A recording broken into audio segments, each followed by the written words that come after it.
What's going on, man? Fantastic. So, Cameron, I've been watching you the last couple of weeks, and there's some things that really stand out to me as far as who you are and how you operate and whatnot. One of the things is I care about what other people think of me. Yeah. You don't care whatsoever. So, what got you like that? Was it some life experiences? Did you learn it over time? And how can I and other guys become more like that where they don't care what other people think? What do you mean that I don't care what people think? Like, what makes you say that? Like you treat people, not necessarily you treat people, but you act as if once you speak to somebody and it doesn't go the way you want it to go, they literally don't exist anymore. By the time you turn your head, you've already forgotten about the interaction, whether it went positively or negatively, or I shouldn't say negatively but neutrally. Yeah, yeah. I know exactly what you mean, and I think number one, having so many experiences in life, whether it be trying to start businesses, moving places, having a bunch of different friendships, having a bunch of different relationships with women or men in like professional ways, and you realize that things come and they go. Like just philosophically speaking, most things in your life don't actually matter that much long term, and we give it a lot of weight and we really blow it up out of proportion in our mind. And when your head is in the fish tank, right, everything is critically and crucially important. Everything feels like life or death almost, right? When you're in the forest, you can't see the forest because of all the trees that are right in front of your face. So I think that's one thing. But on sort of a personal, emotional level, in terms of the attitude that I actually have, I think when you know who you are and you validate yourself and you like yourself, you accept yourself, and you're non-judgmental of yourself. And I don't mean by being self-reflective or self-critical and analyzing things, but I mean when you approve of yourself overall, somebody else's opinion doesn't matter. So there's two kinds of esteem that people can have. You have self-esteem, which is your opinion of yourself. What do you think about yourself when you look in the mirror? And then there's others' esteem. What do other people think about you when they see you or interact with you? If you value other people's opinion of you more than your opinion of you, then it matters a hell of a lot. But if you value your own opinion of yourself above anybody else's opinion, including your parents, your mama, your grandma, your girlfriend, whatever it is, your boss, no one's opinion can ever bring you down to the point of actually questioning who you are as a person. Now, somebody can give you some feedback that can be useful, right? Maybe you approached an interaction in a way that was uncalibrated, kind of awkward, a little too aggressive, etc. The timing was maybe off. That's cool. Take that information. It doesn't mean anything about you as a person. It's just that one particular action could have been executed better, right? You can get critical feedback at work that might improve your performance because there were some steps that you missed or you weren't process orientated. And that's okay, but that doesn't mean anything about you as an individual, like overall. So the key is understanding who you are fundamentally as a person. It's also one of the sort of dichotomies with self-development. The moment that you decide that you want to improve yourself, you sort of simultaneously say, something's wrong with me. I need improvement, right? And I think when people first get in self-development, their self-esteem takes a dive because they begin looking at themselves from this critical way. What are all my flaws? Where can I grow? What do I need to do differently? But there's a way to do that where it doesn't beat your self-esteem up, where you still feel good about yourself. And the way to do that is to understand that I'm awesome now and I'm just becoming more awesome. At my core, who I am is of value. Again, I like me, I accept me. And then you're just saying, I'm going to be the best version of myself possible by taking these actions, by seeking out information and knowledge and learning, coaching and feedback. And then every action that I take, I'm going to take the feedback from the other stimuli as well as what I reflect on. And I'm going to internalize that and use that to empower myself as best as possible. But I just don't give a fuck because no one knows me better than me. That's another thing. No one knows me better than me, and no one knows you better than you. I don't know you better than you. It's impossible. Your mother doesn't even know you better than you because you're the only person who's the common denominator of every experience you've had in your life, every action you've taken, everything you've learned, every emotion you've ever experienced, every hardship, and every success. You're the common denominator. So how can someone's feedback be more substantial than your own at the end of the day? If you're not in delusion. Now, some people are fucking arrogant or, and just delusional, and they're unable to see themselves objectively.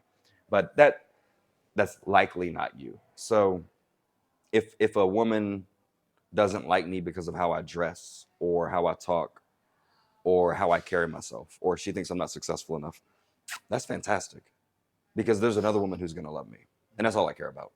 So if someone doesn't like me, I have zero interest in convincing them. I'm not out here convincing bitches.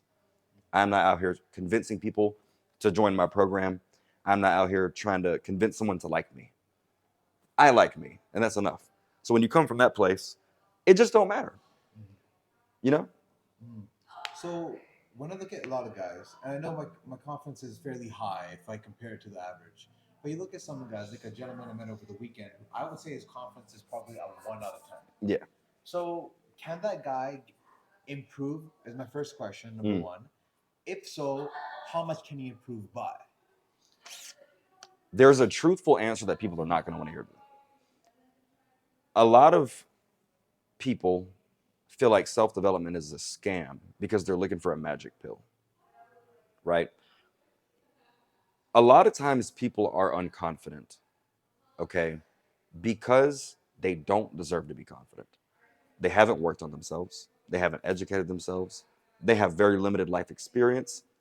They haven't tried to do anything to even expose themselves to the risk of failure. And if you're not doing that, that means you've never succeeded at anything. So what would you be confident in? And you don't want to confuse confidence with self-love. A lot of people do. A lot of people think that, being steady, being grounded, exuding charisma and self-confidence has to do with liking yourself, and it doesn't. Those are separate things that are kind of parallel, though. I know guys that are extremely confident, very successful, very experienced, very well educated, have all the money, are in great shape, all that kind of stuff, that are confident in general, but maybe their problem is they're not confident with, say, women because they're inexperienced in that particular area. Or a lot of times, people become successful through constant self-criticism and beating themselves up. So they're confident, but they lack self-love. You see what I'm saying? So you kind of need both. But a lot of guys, truthfully, man, especially today, live at home. They're not in the world taking risks, taking chances, having responsibility, putting pressure on themselves. They have very limited life experience, no experience with women. They don't make any money. They're virtually broke. So when you see that person, well, and they come off as unconfident, really what that is they're unsure of themselves because they're not tried and tested. They haven't put themselves through anything. And that person can only become confident truthfully. See, confidence is basically self-trust. It's the removal of self-doubt. If you go through a really hard time and somehow make it out, your confidence goes up, even if it was a traumatic experience. Why? Because now you know you can make it through shit like that. So you've been through a lot of things. You've done like a lot of things in your life that were very hard, and I want you to talk about that. But the same thing with me, I've been through a lot of experiences, whether it be things in my upbringing, things as an adult, and there aren't many things where it's like, even if I'm in a super tight spot and I'm behind, let's say, I know I'm going to find a way to make it out because I've done it countless times. So the self-trust is there. I don't really get overly concerned and start questioning me as a man and my value and all this kind of stuff. But imagine you find yourself in a very difficult situation for the first time ever in life. Why would you be confident? That's right. You've never proven it to yourself. You've never been through that. So what makes you confident in yourself? So right before I touch on that, so basically the answer that I got is it depends, because you need the full context of the person you're talking about, and then you'll be able to gauge like where they could potentially be, Yep. depending on ambition and whatnot. So you got two kinds of guys, right? Guys that haven't done shit in life and guys that have done a lot of shit in life. Yeah. If you're the guy, which is really the kind of guys I like working with, if you're the guy who's done a lot of things in life and you become successful, whether it be through sports, fitness, traveling, life experience, building business, having a strong career, education, etc. If your shit is together and you've done things to make yourself independent, then all you basically need is self-love and then contextual confidence in the dating realm, in the relationship realm. That's super easy. We can fast track that in 3 months, a year, you can get anything that you desire in terms of your love life. If you're the guy who hasn't done shit in life, you're going to have to go through a lot of things. You're going to have to live your life and actually do things.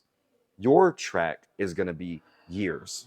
There's no way to fast track that. That's where I say the magic pill is fake. So anybody who sells a dude who hasn't done shit in life on the idea that do this program for 3 months and then you'll get a 9 is fucking lying to you. That's a scam. That means like what they need to hear, if you're that guy, I don't care if you're 34 or 21, you need to start doing things in life. Educate yourself, network, get around people, leave your mama's house, go out in the world, get a studio apartment, get a job, and just start doing things, man. Go out, start trying to date. And through failure and through self-development over time, eventually you will gain self-trust through experience. Sure. One of the things I notice, a lot of where you end up in 2 years or 5 years or whatever the case is the people that you associate yourself with. Mm.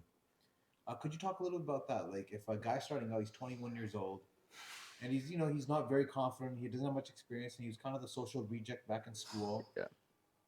So he hasn't done anything. What steps can he take to hopefully by the time he hits 30, long-term game plan? Because most guys want to become, world-class charisma in 6 months. Yeah. So what kind of steps does that guy need to take? So at 30, he's set up for a lot of success in his life, not only financially, but also with women. You know what that's going to take? It's going to take faith. You want to know why? Because it's going to be a long journey. And what you need is to be able to believe in your potential at that point. I believe anybody can do it, to answer your other question as well. Can anybody become confident and get the results that they want at a very high level? I think yes. Because I come from a very low place when it comes to like self-esteem, self-love, and all that stuff too. I was very socially awkward, believe it or not. But I was also realistic. I looked at people that I admired in business, in relationships, in life, and I knew that there was a massive chasm between myself and them. And I was very honest about it. It was okay. But I also believed that I could be there one day through the right action, effort, consistency, you know what I'm saying? And with the right support system. And I knew it was going to take a decade, which it did. And I was willing to put in the work. I was inspired constantly, and I never quit. So that acronym is WIN. Willing, inspiration, never quit. If you can do that and then get around people, so at that level, right?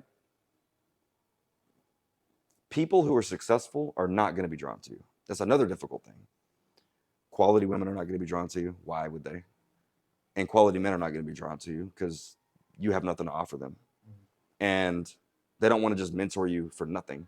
So all you can do is pay a person at that point, which you probably don't have the money.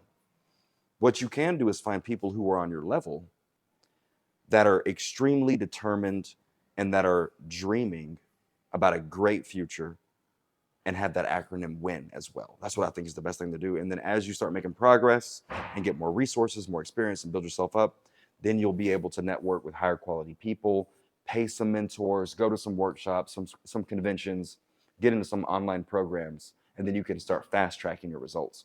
But getting off the ground is like 80% of the fuel that you're going to use, right?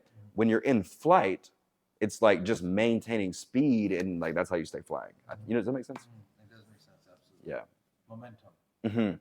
Yep. Getting off the ground is a bitch, though. I bet. Yeah. It's like when you were a boxer, right? Yeah. What was the most difficult part about boxing? Was it learning the fundamentals? Like Boxing a little bit different. It was probably, believe it or not, getting punched in the face isn't as hard. It was just the beginning when the most painful part was getting punched in the face, but only for about the first 2 months because you have a lot of nerve ending in your nose. So when you get punched in the nose, like your eyes will start watering and it'll be really sharp pain. But for me, all those nerve endings are damaged. So when somebody really hits me really, really hard in the face, I don't feel it at all. Like there's no nerve endings in my nose, right? But obviously I feel and whatnot. The hardest part, you know what, man?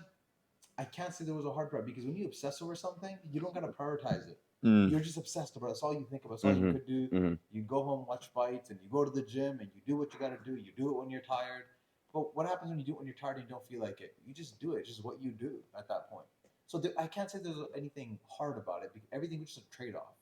I just make certain trade-offs. Just like we were talking earlier about guys who sacrifice their 20s to have a lot of skills by the time they hit 30, as opposed to guys who live up their 20s and have nothing in their 30s. And I know quite a few of those guys. Yeah, and they'll get the nines. They won't keep them, but They'll get the lines yeah, because they learn how to practice. They learn the art of manipulation yeah, and pretend by telling stories. they have fun. They have fun. They let They loose. could tell stories of how high caliber they are. But it's only a matter. It's time is the thing that decides who people truly are, right? Um, so even with guys like that, it's just a trade-off. Do I think that the guys who don't achieve anything by the time they're 30 and they live at their 20s, do I think it's a bad thing? Not necessarily. I think as long as you understand that you're making the trade-off, I think it's fine. It's like a mentor of mine said, well, look at America. Americans work, 7 days a week. They do this, and they're super ambitious. They have really high GDP per capita. He's like, sure, but he's like, it's a trade-off.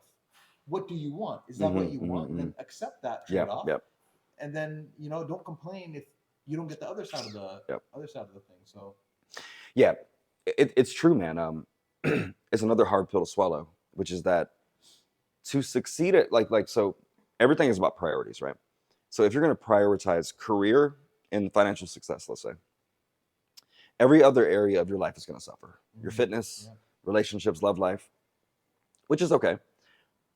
But I think if I had to give advice to somebody, I would say that's probably the best route to go, because in order to be of value to anybody as a man, you need to be independent and you need to be useful to other people.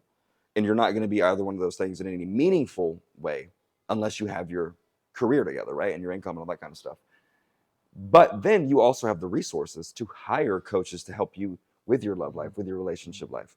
However, the people who are the most fucked are the ones who didn't do shit, right? Like, but they don't really count and they're not really coachable. They have to go do something for a decade and then they can start asking these high level questions.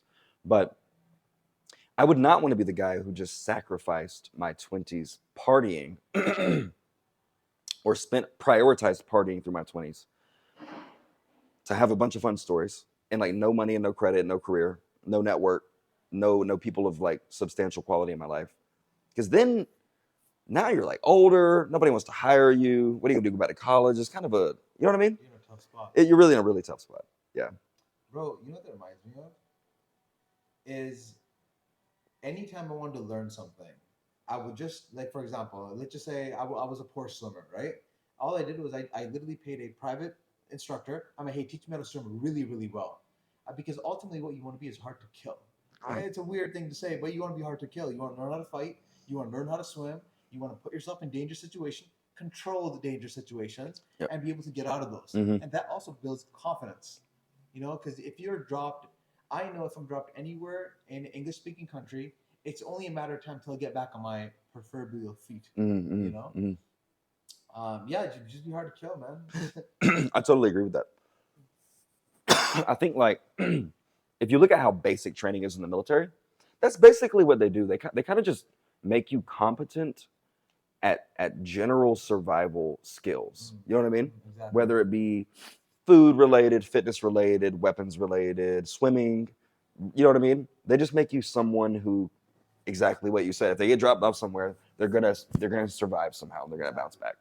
I totally agree, man. Like when I met you, that's one of the things that I like, and you can tell like based on how a dude drives a car, what their career is like, how they deal with men and women, how they deal with confrontations, how they deal with negotiations, like moving into a place or out trying to like, I don't know, get into a venue. You know what I mean? Like there are guys who are just generally good at shit, and then there's guys who are like just kind of clueless, Dude, right? And that's the most unattractive thing to bro, women. I want to touch on that. So we're trying to we're getting Airbnb and whatnot. I know, like, whatever it costs, let's say whatever the Airbnb costs. Yeah. I got us basically a 15% discount for literally no reason at all. And we haven't talked about that at all because it happened a second ago.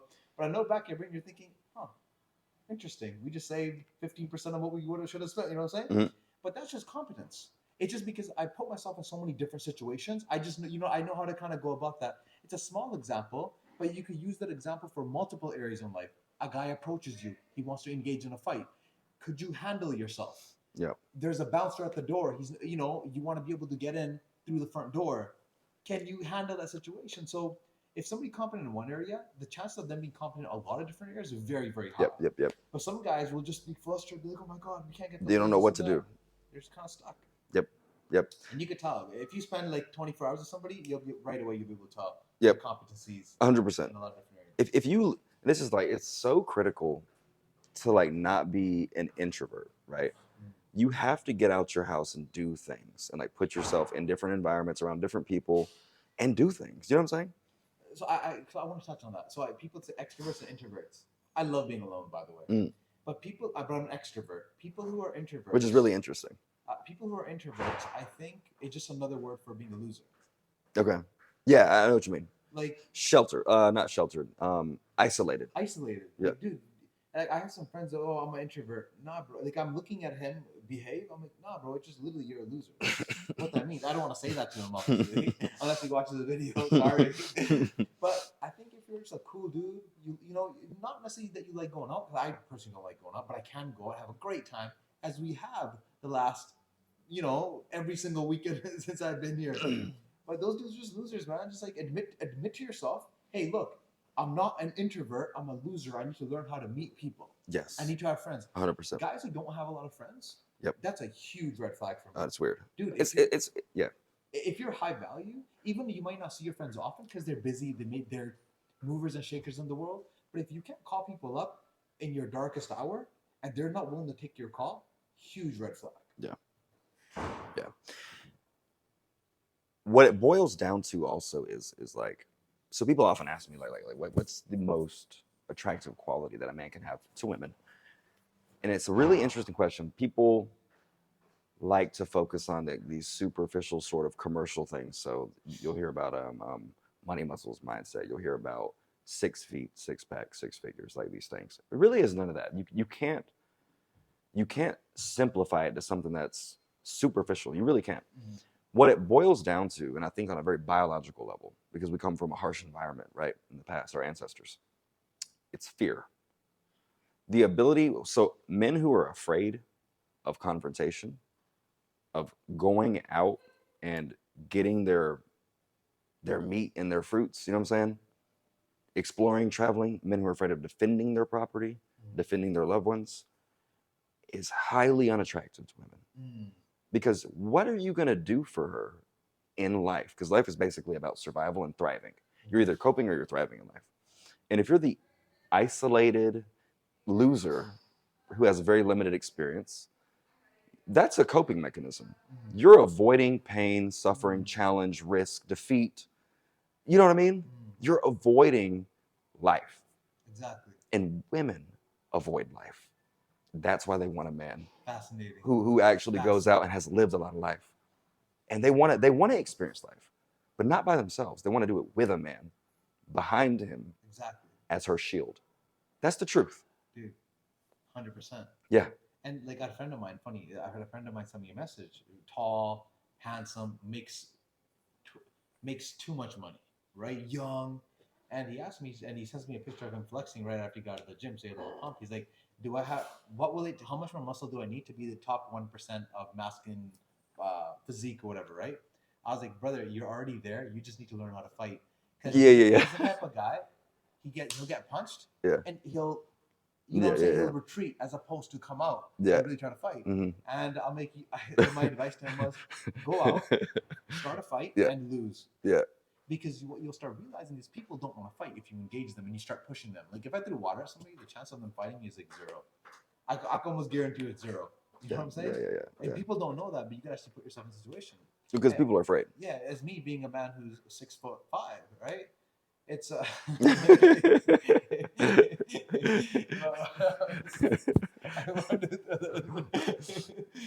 but yeah, man, I imagine him was literally, bro, just go out and get in a fight. 100%, dude.